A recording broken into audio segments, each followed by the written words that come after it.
Dear students, welcome to my channel study by RP sir. Dear students, इस समय हम class 12 physics का second chapter सीख रहे हैं। आज का हमारा टॉपिक है संधारित्रों का समांतर क्रम संयोजन, पैरेलल कॉम्बिनेशन ऑफ कैपेसिटर्स। इसको संधारित्रों का पार्श्व क्रम संयोजन भी कहते हैं। ठीक है, तो हम संधारित्रों का समांतर क्रम संयोजन कहें या संधारित्रों का पार्श्व क्रम संयोजन कहें, तो बात एक ही है, आपको कंफ्यूज नहीं होना है। ठीक है, तो अब हम समझते हैं कि संधारित्रों का समांतर क्रम संयोजन क्या होता है। हमने मान लिया कि हमारे पास तीन संधारित्र हैं, उनको हमें जो है समांतर क्रम या पार्श्व क्रम में जोड़ना है। तो मान लेते हैं कि पहला संधारित्र है जिसकी धारिता है C1, दूसरा संधारित्र है जिसकी धारिता है C2, तीसरा संधारित्र है जिसकी धारिता है C3। अब इन संधारित्रों को हमें पार्श्व क्रम में जोड़ना है। तो पार्श्व क्रम या समांतर क्रम में जोड़ने का मतलब ये होता है, क्योंकि हम जानते हैं कि जो संधारित्र होता है उसमें दो प्लेटें होती हैं। ये पहले संधारित्र की पहली प्लेट है और ये दूसरी प्लेट है। ये दूसरे संधारित्र की पहली प्लेट है और ये दूसरी प्लेट है। ये तीसरे संधारित्र की पहली प्लेट है और ये दूसरी प्लेट है। तो संधारित्रों का ऐसा संयोजन जिसमें सभी संधारित्रों के पहले प्लेट को एक साथ किसी एक बिंदु पर जोड़ दिया जाए। समझो बात को।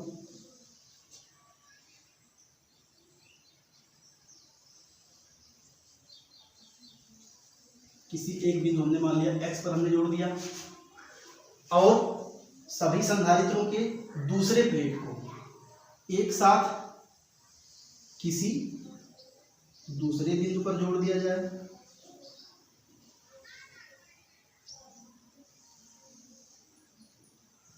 मान लेते हैं दूसरे बिंदु हमने y पर इसको जोड़ दिया, तो संधारित्रों का ये जो संयोजन बनेगा इसको कहते हैं संधारित्रों का समांतर क्रम या पार्श्व क्रम संयोजन।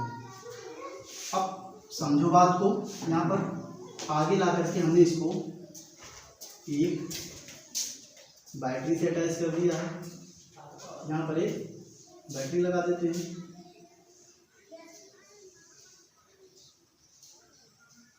तो मान लेते हैं बैटरी का एक प्लस टर्मिनल है और ये माइनस टर्मिनल है। कोई जल्दी नहीं, एक बार इस बात को और हम बोल देते हैं। संधारित्रों का ऐसा संयोजन जिसमें सभी संधारित्रों के पहले प्लेट को एक साथ किसी एक बिंदु पर जोड़ दिया जाए और सभी संधारित्रों के दूसरे प्लेट को एक साथ किसी दूसरे बिंदु पर जोड़ दिया जाए, तब संधारित्रों का ये संयोजन समांतर क्रम संयोजन या पार्श्व क्रम संयोजन कहलाता है। ठीक है, अब समझो, मान लेते हैं ये जो बैटरी है इसका कुल जो विभवांतर है वो V है। अब यहाँ से Q आवेश निकलता है बैटरी से, तो ये Q आवेश यहाँ से चलेगा तो आगे यहाँ भी Q आवेश ही जाएगा, आगे यहाँ तक Q आवेश आएगा। लेकिन यहाँ से देखो, जो हमारा परिपथ था वो तीन भागों में बंट गया है, तो यहाँ से रास्ता बदल रहा है। ये जो परिपथ था वो तीन भागों में बंट गया, तो कुछ आवेश तो इसमें चला जाएगा, कुछ आवेश इसमें चला जाएगा, कुछ आवेश इसमें चला जाएगा। कहने का मतलब ये है कि आवेश बदल जाएगा। तो समझो बात को। मान लेते हैं इस परिपथ में Q1 आवेश चला गया, इस परिपथ में Q2 आवेश चला गया, इस परिपथ में Q3 आवेश चला गया। तो Q आवेश तीन भागों में बंट गया, Q1, Q2 और Q3। तो अब जो संधारित्र होता है वो दो धातु प्लेटों से मिलकर बना होता है, एक पर प्लस आ जाता है, एक पर माइनस आ जाता है। तो चूंकि ये जो प्लेट है वो प्लस टर्मिनल से अटैच है, तो इसमें Q1 आवेश जा रहा है, तो इस पर प्लस Q1 चार्ज आवेश आएगा इस प्लेट पर, और इस पर जितना प्लस आएगा उतना इस पर माइनस आएगा, क्योंकि ये दूसरी जो प्लेट है पहले संधारित्र की वो माइनस टर्मिनल से अटैच है। तो यहाँ पर माइनस Q1 आवेश आएगा। वैसे यहाँ भी इसमें Q2 आवेश जा रहा है तो इस पर प्लस Q2 आवेश प्लस Q2 चार्ज आएगा तो इस पर माइनस Q2 चार्ज आएगा। वैसे यहाँ भी अगर प्लस Q3 चार्ज आएगा क्योंकि इसमें Q3 आवेश आ रहा है तो इस पर माइनस Q3 चार्ज आएगा। इतनी बातें हो गई। अब आप समझो कि रास्ता यहाँ से बदल गया, एक ही परिपथ था, यहाँ पर 3 भागों में बटा, तो आवेश इसमें Q1 गया, इसमें Q2, इसमें Q3, यानी आवेश का मान बदल गया। लेकिन क्या जब संधारित्रों को हम पार्श्व क्रम या समांतर क्रम में जोड़ेंगे तो क्या विभवांतर का मान बदलेगा? देखो B विभवांतर है, लेकिन इन तीनों संधारित्रों को हमने x y बिंदु के बीच में ही जोड़ा, यानी कि समान बिंदु के बीच में ही जोड़ा है। तो जब तीनों को हमने इन्हीं x y बिंदु के बीच में जोड़ा है तो विभवांतर क्या होता है? एकांक आवेश को एक बिंदु से दूसरे बिंदु तक ले जाने में किया गया कार्य होता है। तो जब बिंदु नहीं बदल रहा है तो विभवांतर नहीं बदलेगा। ठीक है, तो अगर मान लेते हैं पूरे बैटरी का विभवांतर भी है तो इसमें अगर पहले संधारित्र में का जो विभवांतर अगर इसका भी V होगा और इसका भी V होगा और इसका भी V होगा, तीनों संधारित्र का विभवांतर सेम होगा। क्यों? क्योंकि तीनों संधारित्र को हमने समान बिंदुओं के बीच में जोड़ा है, बिंदु बदल नहीं रहे हैं। ठीक है, तो एकांक आवेश को एक बिंदु से दूसरे बिंदु तक ले जाने में जो कार्य किया जाएगा वो भी नहीं बदलेगा। ठीक है, इतनी बात आप समझ पाए होंगे। तो अब हमें वास्तव में हमारा टारगेट क्या है, हमें करना क्या है? हमें करना ये है कि संधारित्रों को जो हमने समांतर क्रम में जोड़ा है तब हमें प्राप्त जो तुल्य धारिता होगा या परिणामी धारिता होगा वो कितना होगा, उसकी गणना हमको करनी है। तो हम एक लाइन लिख लेते हैं और उसके बाद हम डेरिवेशन कर लेते हैं। बहुत ही छोटा और आसान डेरिवेशन है।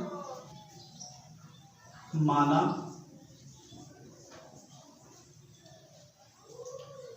तीन संधारित्र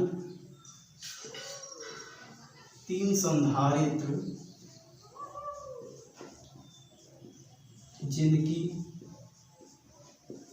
धारिता C1, C2 व C3 है, इन्हें समांतर क्रम में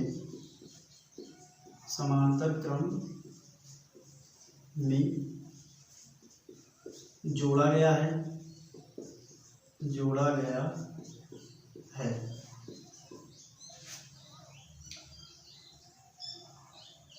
जिनकी तुल्य धारिता की गणना करनी है। तो हमें हमारा टारगेट मिल गया है। वास्तव में हमें करना क्या है? इस डेरिवेशन में हमारे पास तीन संधारित्र हैं C1, C2, C3, जिनको हमने पार्श्व क्रम यानी कि समांतर क्रम में जोड़ा है। अब इनकी तुल्य धारिता कितनी होगी या परिणामी धारिता कितनी होगी उसकी गणना हमको करनी है। तो आप समझो, क्योंकि Q आवेश यहाँ से चला तो यहाँ तक आया, यहाँ से जो है परिपथ 3 भागों में बट गया, तो आवेश का मान जो है बदल गया। Q आवेश Q1, Q2, Q3 में जो है डिस्ट्रीब्यूट हो गया।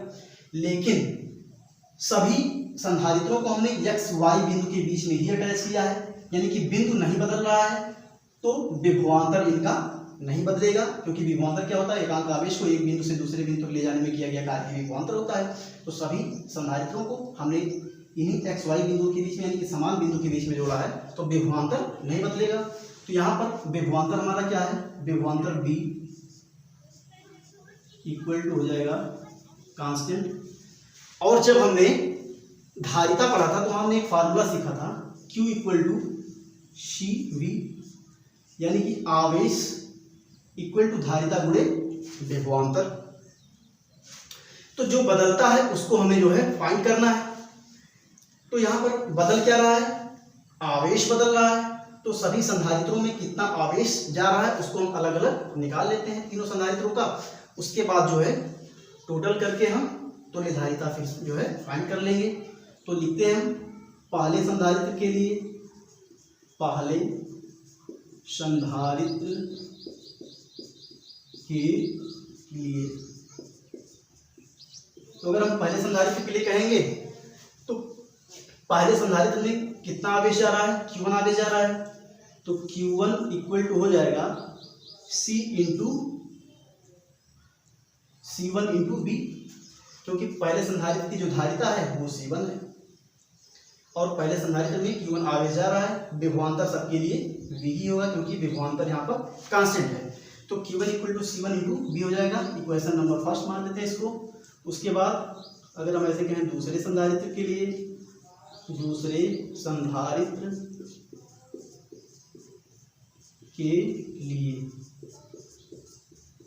तो अगर दूसरे संधारित्र के लिए कहेंगे तो दूसरे संधारित्र में Q2 आवेश आ रहा है, तो Q2 इक्वल टू हो जाएगा C2 इंटू V, क्योंकि दूसरे संधारित्र की धारिता C2 है। विभवांतर सबके लिए सेम होगा क्योंकि विभवांतर बदल नहीं रहा है। अब आगे कर लेते हैं कंटिन्यू। ऐसे अगर कहेंगे तीसरे संधारित्र के लिए, तो तीसरे संधारित्र के लिए अगर कहें तो ऐसे हो जाएगा Q3 equal to C3 into V। ठीक है, ये हो गया क्वेश्चन नंबर थर्ड। अब चूंकि हमें तो यहाँ पर इन संधारित्रों की तुल्य धारिता ज्ञात करनी है, तो अगर हम कहें यदि तुल्य धारिता C और कुल विभवांतर, बैटरी का कुल विभवांतर कितना है, V है, V और कुल आवेश Q हो तब जनरल फार्मूला हमारा क्या होता है, Q इक्वल टू C। तो यहाँ पर हो जाएगा Q इक्वल टू CV। इसको मान लेते हैं equation number 4। Equation number first ये था, सेकेंड ये हो गया, थर्ड ये हो गया, फोर्थ। अब अगर आप परिपथ से ध्यान दो तो परिपथ से आपको क्या दिख रहा है, ये Q आवेश यहाँ से चला, यहाँ पर आने के बाद में 3 भागों में बंट गया, यानी कि Q आवेश जो है Q1, Q2 और Q3 में डिवाइड हो गया। तो हम लिख सकते हैं परिपथ से Q इक्वल टू हो जाएगा Q1 plus Q2 plus Q3। इसको मान लेते हैं इक्वेशन नंबर 5 कर लेते हैं। अब सभी वैल्यूज को इसमें पुट कर देते हैं, तो हम लिख सकते हैं समीकरण 5 में सभी का मान रखने पर, तो अब समझो Q का मान कितना है, Q इक्वल टू हमारा हमें मिला है CV, तो Q इक्वल टू लिख सकते हैं CV इक्वल टू Q1 का मान कितना है, C1 इंटू V, तो हो जाएगा Q1 की प्लेस पर लिख सकते हैं C1 into V plus Q2 का मान कितना है, C2 into V plus Q3 का मान कितना है, C3 इंटू V, तो C3 इंटू V हो गया। अब आप ध्यान से देखो तो सभी में V कॉमन है, तो V को कॉमन ले सकते हैं, तो मिल जाएगा CV इक्वल टू, यहाँ से V कॉमन हो जाएगा तो V into C1 plus C2 plus C3 हो जाएगा। अब देखो यहाँ से V से V कैंसिल आउट हो जाएगा, तो आगे थोड़ा सा बच गया है, उसको हम जो है इधर कर देते हैं, इधर जो है बिठा देते हैं।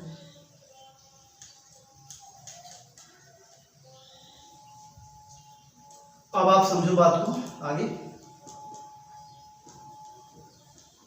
तो देखो आगे स्टेप कंटिन्यू इधर कर देते हैं, तो हमें मिल जाएगा C equal to C1 plus C2 plus C3। यही संधारित्रों के समांतर क्रम या पार्श्व क्रम संयोजन की तुल्य धारिता का फार्मूला होता है, C equal to C1 plus C2 plus C3। ठीक है, V से भी तो कैंसिल हो गया था। अब C क्या है, C जो है संधारित्रों को समांतर क्रम में जोड़ने पर प्राप्त तुल्य धारिता या परिणामी धारिता है। तो सी को आप लिख सकते हो, सी इक्वल टू क्या, तुल्य धारिता, या इसी को कह लेते हैं तुल्य धारिता या परिणामी धारिता, परिणामी धारिता है। तो यहां पर तो हमने 3 संधारित्र को जो है समांतर क्रम में जोड़ा था। अब मान लेते हैं हमारे पास ढेर सारे संधारित्र हैं जिनको हमें किसी परिपथ में जो है समांतर क्रम में जोड़ना है। यहाँ पर अगर हम मान लें कि हमारे पास n संधारित्र हैं, तो n संधारित्र के लिए क्या होगा, n संधारित्रों के लिए, तो अगर n संधारित्र के लिए कहेंगे तो जितने भी संधारित्र होंगे उन सभी को हम इसी क्रम में जोड़ देंगे। तो C इक्वल टू कितना मिल जाएगा हमें, परिणामी धारिता जो मिलेगी हो जाएगी C1 plus C2 plus C3 plus dot dot dot plus Cn। कहने का मतलब ये है कि सभी को इसी क्रम में जो है जोड़ देना है। अब इस डेरिवेशन में हमें इतना ही करना था, तो ये टॉपिक हमारा जो है कंप्लीट हो चुका है। लेकिन इसमें कुछ इंपॉर्टेंट पॉइंट्स हैं, उनको भी हम देख लेते हैं कि क्या क्या हम इसमें जो है कंक्लूजन क्या क्या इसमें निकलता है। तो थोड़ा सा इधर मिटा देते हैं।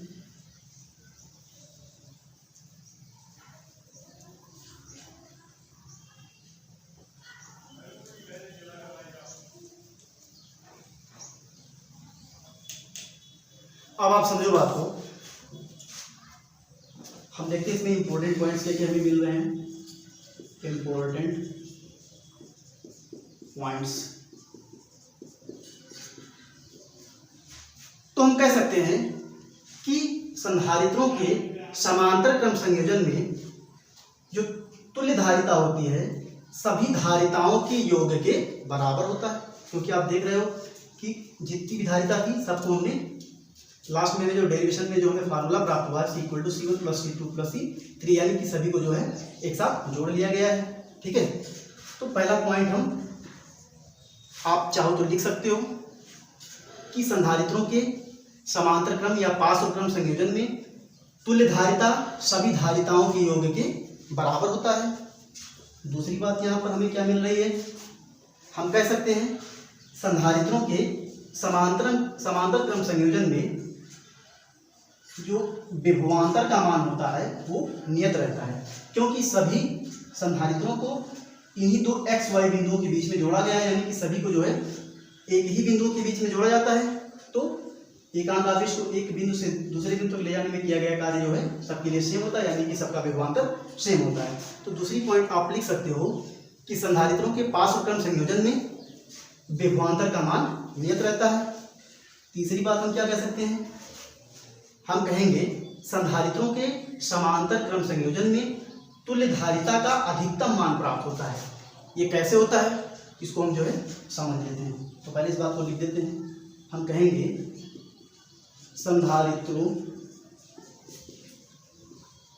के समांतर क्रम संयोजन में तुल्य धारिता